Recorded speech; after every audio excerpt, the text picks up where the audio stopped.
Então, meninas, vamos falar sobre as obras da carne, vamos falar sobre a ira. Eu sei que a gente já falou sobre o ódio, que é muito parecido, muito coligado, né? Mas como a Bíblia separou vários textos, uns com ódio, outros com ira, eu quis também trazer os textos que falam sobre a ira também. Que vai ter muitos momentos que eu vou falar coisas bem parecidas uma com a outra, mas acredito que vai ajudar também a acrescentar um pouco mais aí na nossa meditação sobre esses assuntos das nossas carnes, né?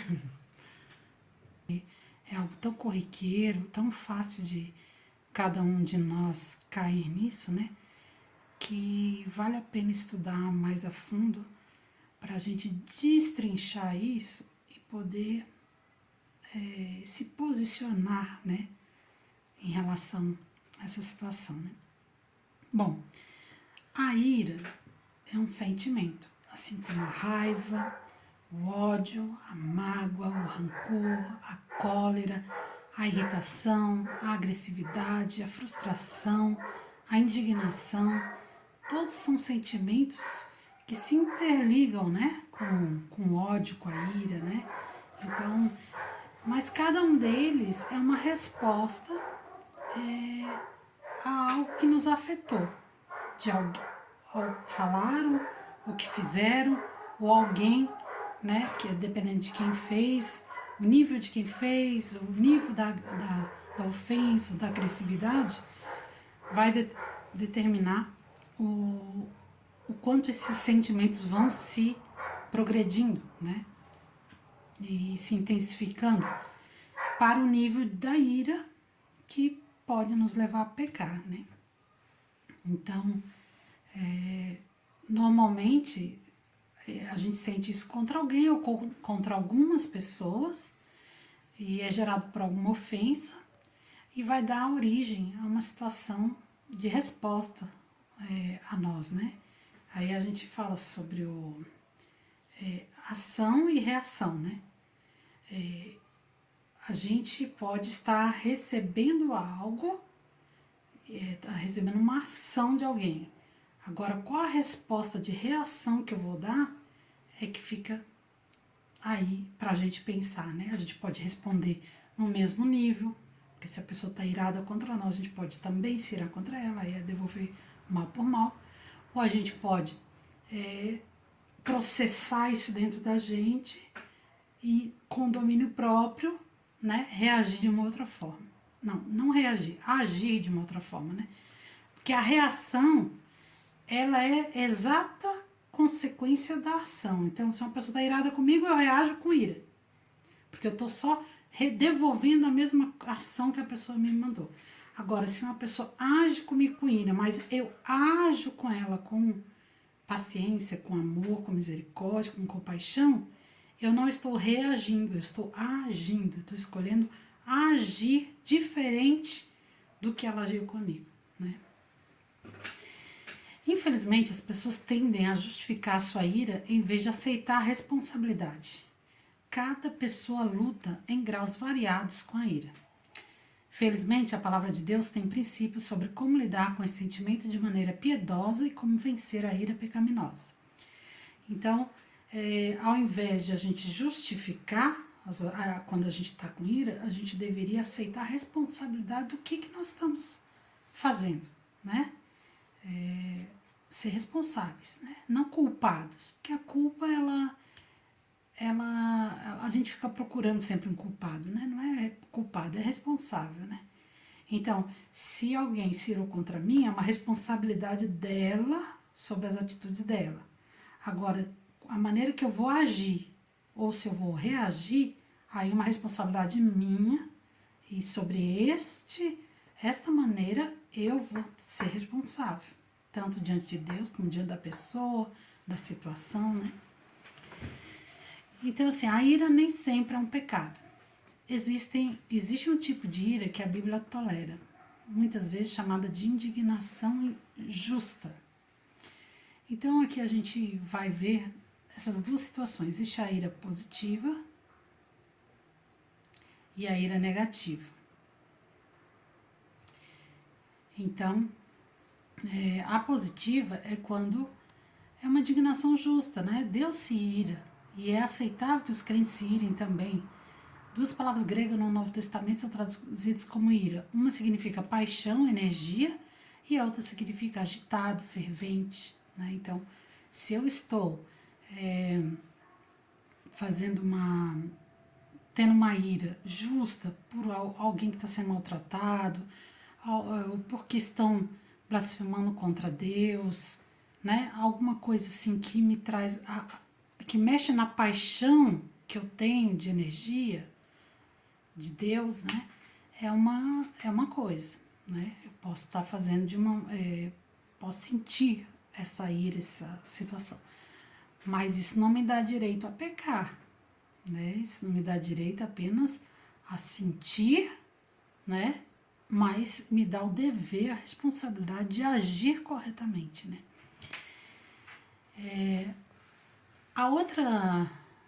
O outro significado de ira é quando é agitado, fervente, que é aquela ira que explode em raiva, em ódio, em agressividade, né? Então, biblicamente, a ira é a energia que Deus nos dá para nos ajudar a resolver problemas. Exemplos de ira bíblica incluem a ira de Davi ao ouvir o profeta Natã falar de injustiça. Naquele momento, ele... Não, mas se a pessoa fez isso, então ela merece punição, assim, porque ela desonrou a palavra de Deus, entendeu? Ele, naquele momento, ele sentiu esse tipo de ira, né? E a ira de Jesus pela maneira como alguns judeus profanaram a adoração no templo de Deus, né? Tá fazendo comércio ali, Jesus vem e derruba as coisas deles lá, porque ele estava defendendo, né, o lugar de adoração, de oração naquele momento, né? Ele sentiu assim a falta de respeito que estavam fazendo para com as coisas santas, né, sagradas, né? Observe que nenhum desses exemplos de ira envolvia legítima defesa, mas sim uma defesa de outros ou de um princípio. No entanto, é importante conhecer que a ira por uma injustiça contra si mesmo também é apropriada em alguns casos. Então, a ira que pode ser benéfica, né? Geralmente ela não está ligada a uma defesa de algo próprio, né? É quando a gente vê uma injustiça, um princípio que a gente acredita sendo quebrado, né? É mais nesse sentido. Mas existe uma que é com relação a nós, que é quando que é a questão da legítima defesa, né? Que é a questão onde já foi dito que a ira é uma bandeira de alerta. Ela nos alerta para momentos em que outras pessoas estão tentando violar ou violaram já os nossos limites. Isso é especialmente importante quando considerarmos aí a ira que as vítimas costumam sentir. Vítimas de abuso, crime violento ou similares são de alguma forma violadas. Muitas vezes, ao vivenciar o trauma, não sente raiva imediatamente. Mais tarde, no processo de superar esse trauma, a ira aparecerá. Para que uma vítima se sinta realmente saudável e perdoe, ela deve primeiro aceitar o trauma pelo que passou. A fim de aceitar plenamente que um ato foi errado, às vezes é necessário sentir ira. As vítimas devem processar essa ira e chegar a um lugar de aceitação, até mesmo de perdão. Este processo costuma ser longo. Quando Deus cura a vítima, as suas emoções, incluindo a ira, seguirão. O fato de ser necessário passar por esse processo não significa que a pessoa esteja vivendo em pecado de ira. Ela está num processo de cura de vários sentimentos, o que não exime a responsabilidade de querer se livrar destes. Então, uma pessoa que está sofrendo um abuso, ela vai se sentir irada naquele momento. Algumas não, né? Algumas até, como diz assim, eu sofro, mas eu gosto, né? Então, algumas passam por alguns abusos e nem se iram com aquilo, nem se sentem com vontade de fazer algo, né? Para resolver aquilo, né?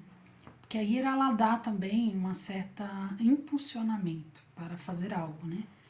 Então, as pessoas que às vezes são vítimas de algum abuso, normalmente se iram, a não ser que seja criança, pessoas muito sem juízo, né?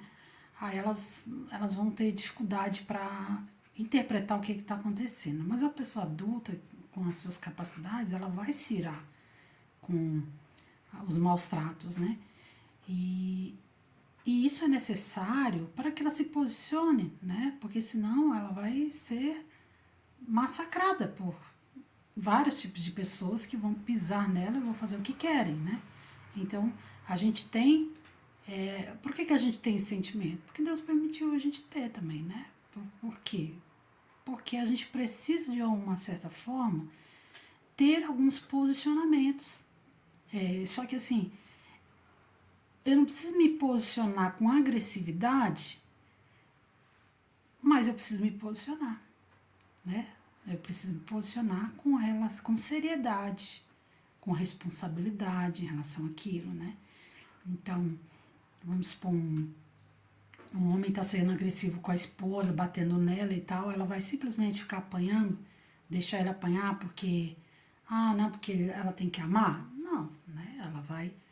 Ela vai ter os limites dela, ela vai saber o momento em que aquilo ali, né, apanhar é complicado, né? Às vezes você vai aceitar um falar grosso, vai aceitar uma gesticulação mais grosseira e tal, mas quando chega no físico, para cima do físico, é bom se posicionar, né? Porque vai aumentar cada vez mais. O negócio vai aumentar cada vez mais a situação, a pessoa vai achando que não, assim ela aceitou, então eu vou fazer mais. E assim ela vai aumentando o nível da agressividade, o nível dos abusos. E a pessoa, enquanto ela não se posicionar, né, ela vai cair nesse limbo aí de ficar sofrendo essas questões, né? Como diz uma irmã, ela falou uma vez para mim que a nossa alma tem que ter limites. E nem que seja através da sociedade, através de situações que imponham esse limite nela, né? Porque ela não quer ter esse limite, ela quer continuar assim, né? Como ela tá. Mas isso não é saudável para ela. Por quê? Porque se ela não tiver algo que pare ela, ela vai continuar. É por isso que existe a cadeia, por isso que existe o julgamento, o aprisionamento das pessoas, né? Para pôr um limite à carne delas, à humanidade caída, né? Que é, vamos supor, se a pessoa não fosse presa, ela ia matar, matou um, ia matar 20, 30, quantos quiser, ela não tem punição por aquilo. Agora, quando ela tem uma punição, ela vai pensar 2 vezes antes de fazer, né? Ela não vai fazer isso mais tão facilmente. Por quê? Porque ela foi punida, né? Então, é necessário existir um controle disso, né? Então, vai ser necessário, às vezes, né, questão policial, delegacia de mulher, vai ser necessário falar com pastores, falar com discipuladores, né? Vamos supor que ainda não chegou no nível de bater, mas já está num nível complicado. Chama os seus pastores, é crente, chama os pastores e conversem, exponha, a esposa expõe o que está acontecendo, o marido expõe, né, para que sejam cuidados, porque a partir do momento que tem uma terceira pessoa, ela vai começar a vigiar, ela vai ser um parâmetro de limites, né? Ela vai impor limites, ela vai dizer, não, né? Não faça assim, faça assado, e você tem a quem recorrer, né? Mas se chegar a um ponto mais agressivo, aí já vai precisar também outros posicionamentos, né? Então, pessoas precisam saber para nos ajudar, né? Tem um texto em Provérbios que diz assim: a pessoa iracunda tem de sofrer as consequências do seu mau gênio, porquanto, se tu a livrares, virás a ter que repetir tal ajuda vez após outra. Então, a pessoa iracunda, se ela não tiver uma consequência pelo seu mau gênio, você vai ter que ficar perdoando ela e aceitando, vai repetir essa situação várias e várias vezes, porque ela precisa de um limite. A própria Bíblia diz aqui, né? Ela tem que sofrer a consequência do mal dela, do mau gênio dela, né? Então, isso aí também vai dentro da proporção do que cada um faz, né? Da proporção de cada um faz. Até a lei diz assim que o julgamento de uma sentença ele é proporcional proporcional ao tipo de arma de agressividade que foi feita contra você, né? Legítima defesa. Se uma pessoa vem com uma faca e eu tô com um revólver, é proporcional? Não. Né? Eu quero fazer uma legítima defesa, então eu teria que fazer com o mesmo tipo de arma para poder ficar em igualdade, porque com certeza eu vou matar outra pessoa se eu for com uma agressividade maior do que a dela. Né? Então, legítima defesa é na proporção igual ao que o outro te faz. Né? Bom, continuando aqui, que a pessoa que às vezes passou por um abuso e ela sente-se irada, e você vai falar com essa pessoa, não, eu tenho ódio, isso, aquilo e tal, ela precisa de cura naquilo, né? Não é algo que ela vai conseguir processar sozinha, né? Ela precisa de cura. Ela vai ter que processar sozinha, mas ela precisa de cura, de Deus, de pessoas, às vezes até de profissionais, né? Para ajudar ela a entender o que passou, para que ela consiga perdoar, né? E se livrar desses sentimentos, porque esses sentimentos só vão prejudicar ela mesma, né? A ira, o ódio e tal prejudica principalmente a gente. Claro que vai afetar o outro de alguma forma, principalmente a pessoa que sente, né? Porque ela fica aprisionada naquilo ali, né? A ira pode se tornar pecaminosa quando é motivada pelo orgulho, quando é improdutiva e, portanto, distorce os propósitos de Deus, ou quando permitimos que ela permaneça em nós. Né? Um sinal claro de que a ira se transformou em pecado é quando, em vez de atacar o problema que temos pela frente, atacamos aquele que nos feriu. Então, às vezes a gente teve um problema com a pessoa, né? Aconteceu e tal, ao invés de atacar o problema, não, o que aconteceu, a gente vai ficar atacando a pessoa e tu vai atacar ela em várias áreas. Às vezes você vai ver que uma pessoa tá irada contigo e você não vai entender, mas por que eu tô irada comigo? Eu não fiz nada nesse momento, não é aquele momento que você fez. Talvez você fez alguma coisa lá atrás e a pessoa guardou aquela ira e agora ela tá descontando vez após vez, né? Porque ela não resolveu no coração dela. Ou a gente faz isso também, né? Se a gente guardar sentimentos desse tipo, daqui a pouco a gente tá tratando a pessoa mal em momentos que não precisaria, que não teria nem motivo para aquilo, mas por quê? Porque já existe, o copo já tá cheio, né? Já tá com problemas ali, né? Devemos falar a verdade com amor e usar nossas palavras para edificar os outros. Não permitir que palavras corruptas ou destrutivas saiam de nossos lábios. Infelizmente, esse discurso venenoso é uma característica comum do homem caído. A ira se torna pecado quando pode explodir fora de controle, criando um cenário onde o dano é multiplicado. A maior característica da ira é a explosão, né? E a maior explosão, a primeira explosão que a gente imagina seja na boca, né? Seja gritar, berrar, blasfêmia, acusação, né? Expressões de ódio, de tudo mais. Mas ela pode, se ela já está tão enraizada, esse ódio já está tão, né, já foi várias vezes ali, pode se tornar num perigo de aí uma explosão maior, que seria o ataque, né? O ataque físico, um ataque assim mais até perigoso, né? Contra a vida da pessoa, né? Por quê? Porque a ira levou a esse nível, né? Deixando devastação em seus rastros. Muitas vezes as consequências da ira descontrolada são irreparáveis. A ira também se torna um pecado quando a pessoa irada não quer se acalmar. Guarda rancor ou guarda tudo dentro de si. Isso pode causar depressão, irritabilidade com pequenas coisas, muitas vezes não relacionadas ao próprio problema em questão. Podemos lidar com a ira biblicamente ao reconhecer e admitir a nossa ira orgulhosa ou o nosso mau manejo dessa ira como pecado. Então, quando a gente vê que a gente está com sentimentos de ódio, de irritação, de indignação, cara, a gente tem que sentar diante de Deus e, Senhor, o que está acontecendo? Por que eu estou tratando essa pessoa assim? Por que tá difícil o relacionamento, né? Qual o problema que está aqui dentro, né? Me ajuda a tirar isso daqui, essa ira, essa indignação, essa raiva, Porque isso aí, uma hora vai explodir. E uma hora eu vou fazer algo que eu não gostaria de fazer, né? O mal que eu não quero, né? Então eu não quero chegar nesse nível. Quero pedir tua cura, quero pedir o teu trabalhar nisso na minha vida, né? E o Senhor vai mostrar, né? Aonde geralmente a ira veio, né? Quem esconde, em Provérbios 28:13 diz, quem esconde os seus pecados não prospera, mas quem os confessa e os abandona encontra misericórdia. Essa questão da oração ali, né? De estar confessando por Deus, eu tô irada com essa pessoa, eu tô indignada com o que ela faz comigo, com a maneira como ela me provoca, eu tô indignada, mas eu não quero reagir, Jesus. Eu quero levar isso em teu altar. Tua palavra diz que a ira pertence a ti, então eu quero deixar isso aí no teu altar, quero pedir em nome de Jesus que tu guarde a mim, guarde essa pessoa, livra-nos do mal do nosso inimigo que está aí só querendo que um destrua o outro, né?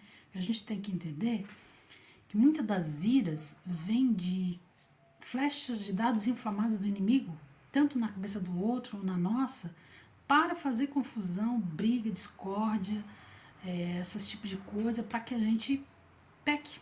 Essa é a intenção do inimigo, que a gente peque, que a gente saia do domínio próprio, saia do viver no espírito, né?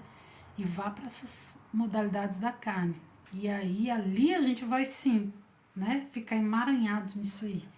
A gente precisa estar confessando ao Senhor essas coisas e pedindo a sua misericórdia, né?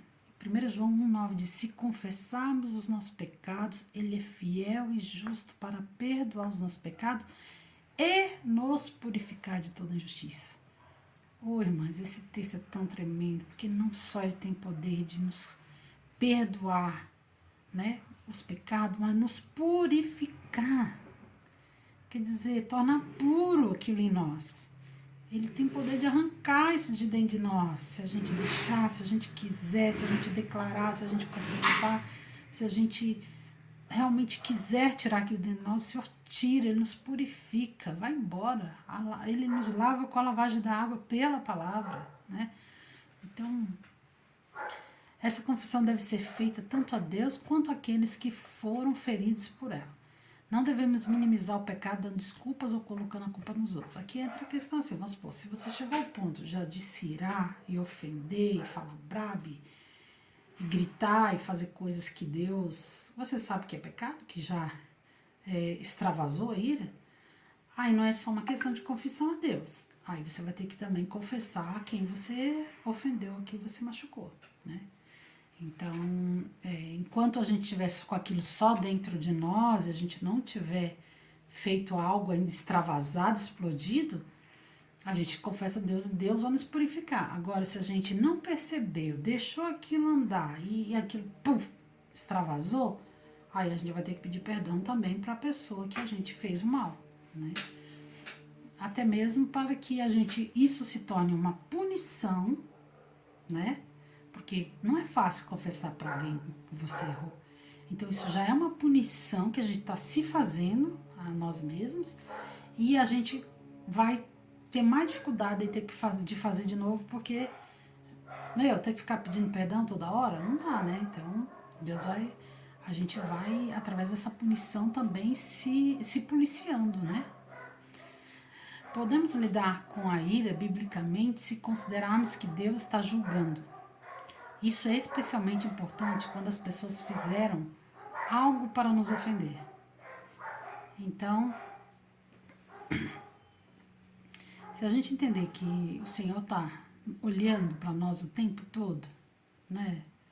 A gente vai pensar duas vezes antes de tomar qualquer posição, né?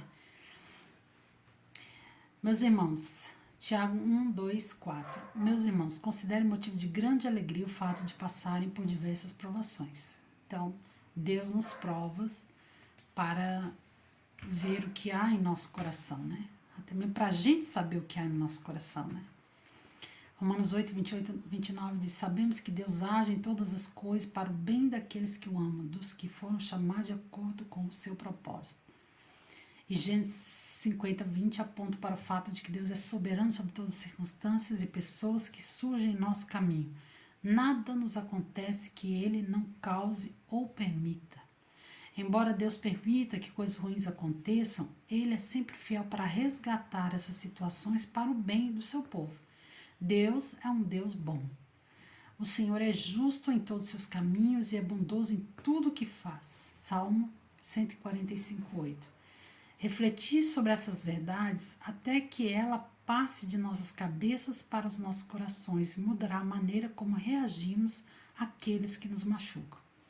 Então, pessoas que chegam, explodem com a gente e fazem esse tipo de coisa, a gente já falou em outros lugares, né, que podem estar passando problemas e estarem só descontando em você, e aí você está passando por aquilo, né? Deus permitiu como uma provação, né? Permitiu como algo ruim que acontece no dia a dia nosso, mas que nos leva é o fogo purificador, né? Aquele que vem purificar, vem mostrar pra gente o que está lá dentro ainda, o que é tão... o quanto a gente ainda defende muito o nosso ego, né?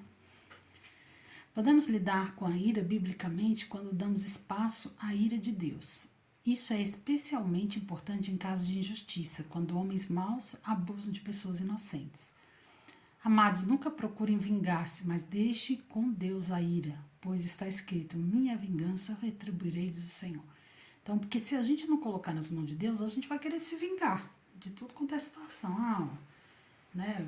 Roubaram de mim, eu vou lá, mato a pessoa, fizeram tal coisa, eu vou matar. Então a gente vai virar os justiceiros na terra, né? Então, ou a gente confia em Deus, entrega para Ele a ira, né? E Ele diz que a ira é dele e Ele vai retribuir, né?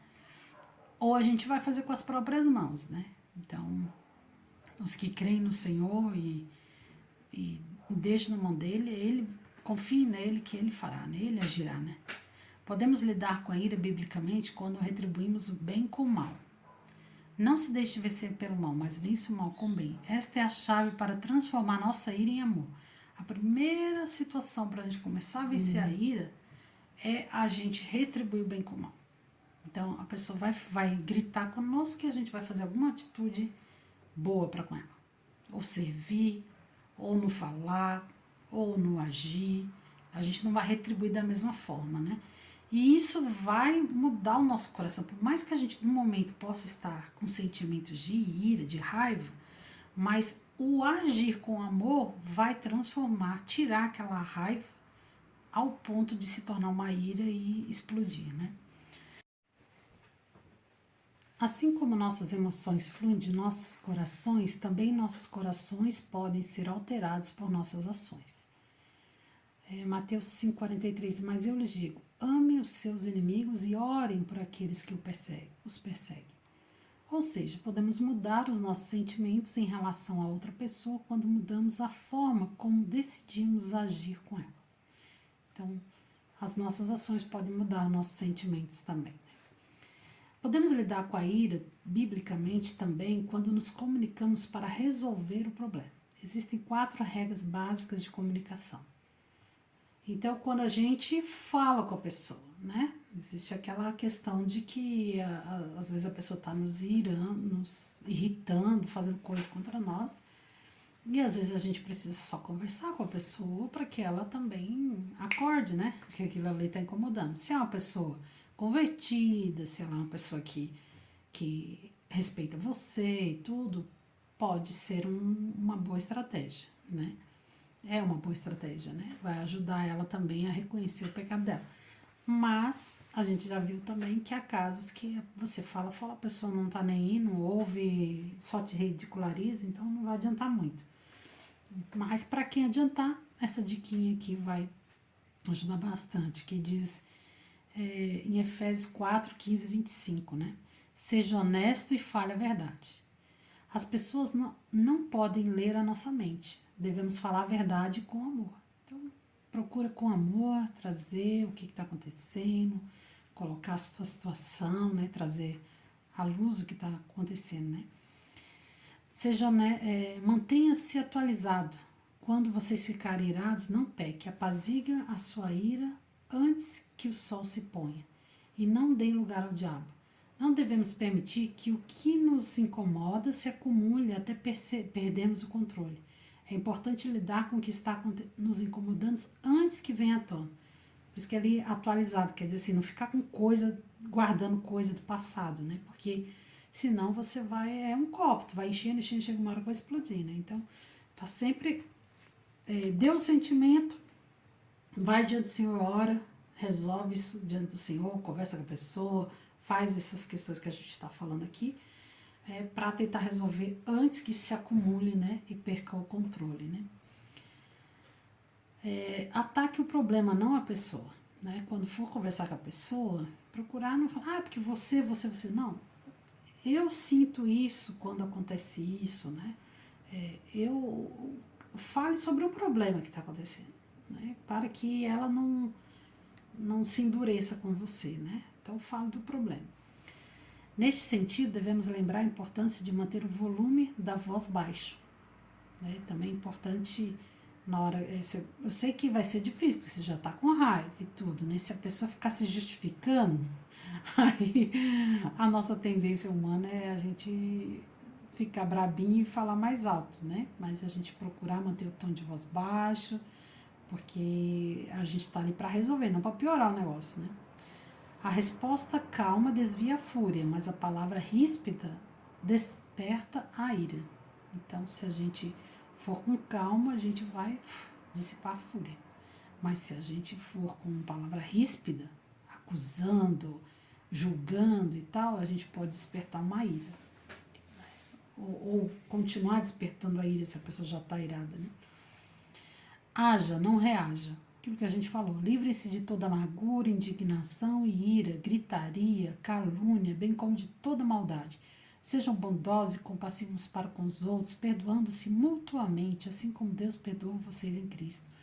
Por causa de nossa natureza caída, nosso primeiro impulso geralmente é pecaminoso. O tempo que passamos, contando até 10, deve servir para refletir sobre a forma correta de responder e para nos lembrar que a energia que a ira nos dá deve ser usada para resolver problemas e não para criar problemas maiores. Né? Às vezes, podemos controlar a ira preventivamente, estabelecendo limites mais rígidos. Somos instruídos a ter discernimento. Não devemos lançar nossas pérolas aos poucos. Né? Às vezes, a nossa ira nos leva a reconhecer que certas pessoas não nos são confiáveis, que elas têm problemas que nos causariam ira. Ainda podemos perdoá-las, mesmo quando optamos por não conviver tão de perto.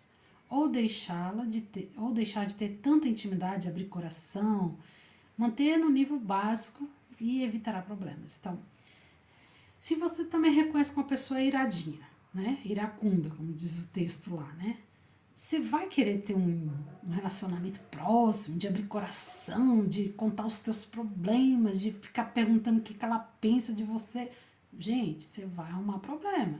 Ela vai ser quem ela é, né? Então, assim, tem pessoas que são problemáticas e que têm problemas, têm pecados em suas vidas que não são tratados e não querem tratar muitas vezes, porque essas pessoas geralmente são pessoas que a gente já tentou, já falou, já conviveu bastante, né? Então, é melhor o quê? Botar uns limites aí, né? Não falar muito, não abrir muito sua vida, procurar estar junto só em momentos, assim, de confraternização, rápidos, assim, né? Não manter uma coisa muito próxima, né? É porque você odeia a pessoa? Não, é porque eu não quero odiar ela. É porque eu quero manter uma distância segura para que todos nós possamos viver bem, né? Até que pelo menos o Senhor trate na vida dela, porque nada é eterno, né? Tem pessoas que às vezes a gente tem um conceito dela, passa um tempo, a gente vai ver que Deus tratou na vida daquela pessoa algumas coisas e hoje a gente já pode ter um outro tipo de relacionamento com a pessoa, né? Então, nada é estático no reino de Deus, né? Deus está o tempo todo trabalhando na vida de todos nós, né? Assim como nós também podemos ser essa pessoa que as pessoas vão querer se afastar de nós, né? Então, a gente precisa estar sempre se autoavaliando também, né? Em última análise, devemos agir para resolver a nossa parte do problema. Não podemos controlar como os outros agem ou respondem, mas podemos fazer as mudanças necessárias de nossa parte. A superação do temperamento esquentado não se consegue da noite para o dia. No entanto, através da oração, estudo da Bíblia e confiança no Espírito Santo de Deus, a ira pecaminosa pode ser vencida. Podemos ter permitido que ela tenha criado raízes em nossas vidas, pelas práticas habitual. Mas também podemos praticar, responder corretamente, até que isso também se torne um hábito de Deus e Deus seja glorificado em nossas respostas. Então, muitas vezes a gente pode ter uma ira pecaminosa porque a gente aprendeu e foi vivendo assim, fazendo sempre assim, né? No momento que Deus começa a tratar conosco, a gente pode mudar essa prática. Vamos mudar esse hábito? Antes eu gritava com as pessoas, agora eu vou morder a língua e vou pensar em não gritar. Antes eu tinha uma coisa rápida, eu sempre era rápida para falar, agora eu já seguro mais. Eu seguro mais para falar alguma coisa. Enquanto eu estou segurando, segura até 10, Senhor, eu devo falar isso? De que forma que eu devo falar isso? Ou eu não devo falar nada, né? E aí o Senhor vai trabalhar, a gente vai trabalhando, vai exercitando isso, e o Senhor vai dando sabedoria para a gente lidar com as nossas iras, né? Então, eu preciso responder prontamente a uma ofensa? Não. Vejamos algumas considerações bíblicas sobre a ira. Gálatas 5:20 fala que é uma obra da carne, que é o que nós estamos estudando, né? Salmo 37:8. Devemos deixar a ira, que não é boa. Mateus 5:22. Não devemos nos irar contra o nosso irmão. Provérbios 22:24. Precisamos evitar o iracundo para não receber influências. Aquele que eu falei lá. Provérbios 15:1. A palavra dura provoca ira, por isso é bom falarmos mansamente, e quando ouvimos uma palavra dura, respondemos com brandura para evitar a ira de nós e do outro. Eclesiastes 7:9. Não podemos nos apressar em nos irar. Salmo 4:4. Irai-vos, mas não pequeis, pois muitas vezes temos razão em nos irar. Mas como sabemos que é pecado, devemos parar um pouco, pensar, acalmar e então agir para não ocorrer o risco de precipitar e pecar. Jonas 4:4. É razoável a tua ira? Sempre que acontecer algo que pode nos provocar, é bom primeiro perguntar a si mesmo, eu tenho razão em estar irado com o que estou ouvindo, né? Efésios 4:26-31. Independente de termos razão ou não, é importante lembrar, irai-vos, mas não pequeis, e que não se demore em passar a nossa ira para não darmos lugar ao diabo e entristecemos o Espírito do Senhor pecando com palavras. Provérbios 14:17 e 30:33 diz que o resultado da ira é o pecado. Provérbios 19:19. A ira sempre tem sua consequência e o seu castigo para podermos aprender a nos controlar. 1 Timóteo 2:8. Precisamos orar sem cessar e com ira não dá para orar a Deus corretamente. Tiago 1:19-21. A ira do homem não opera a justiça de Deus e não adianta queremos fazer justiça com as próprias mãos, querendo resolver tudo sozinho, que não estaremos fazendo certo, precisamos deixar tudo nas mãos de Deus. Números 20:10-11. Moisés se irou contra o povo de Israel justamente e pecou contra o Senhor. Então, Salmo 37:8. Evite a ira e rejeite a fúria, não se irrite, isso só leva ao mal. Eclesiastes 7:9. Não permita que a ira domine depressa o seu espírito, pois a ira se aloja no íntimo dos tolos. Então, não permita que ela domine o seu espírito, porque é os tolos, né, que deixam isso acontecer. Né? Mas agora, abandone todas essas coisas, ira, indignação, maldade, maledicência e linguagem indecente no falar. Colossenses 3:8. Não se associe com quem vive de mau humor, nem ande em companhia de quem facilmente se ira. Do contrário, você acabará imitando essa conduta e cairá em armadilha mortal. Provérbios 22:24-25. O tolo dá vazão à sua ira, mas o sábio domina-se. Então, o insensato, ele deixa a ira extravasar. Não está nem aí para as consequências disso, né? Mas quem é sábio vai dominar-se, né? O homem irado provoca brigas e o de gênio violento comete muitos pecados. Provérbios 29:22. Quando vocês ficarem irados, não pequem. Ao deitar-se, reflitam nisso e aquietem-se. Então, a gente está irado, não peca. Reflita nisso, aquiete-se, né? E com o tempo você vai conseguindo processar melhor aquilo. Meus amados irmãos, tenham isso em mente. Sejam todos prontos para ouvir, tardio para falar e tardio para irar-se. pois a ira do homem não produz a justiça de Deus. Tiago 1, 19, 20. Então, segurar a língua, que como disse lá Tiago, é um pequeno membro, mas que causa um grande incêndio, né? Quer dizer, uma grande confusão, por causa de, às vezes, de ofensa e tal, por a gente não saber falar as coisas ou falar coisas que não precisavam ser ditas, né? Então, que o Senhor nos abençoe com sabedoria, com o coração desejoso sempre de obedecê-lo, de ter atitudes que vão honrar Ele, né? E eu acredito que o Senhor vai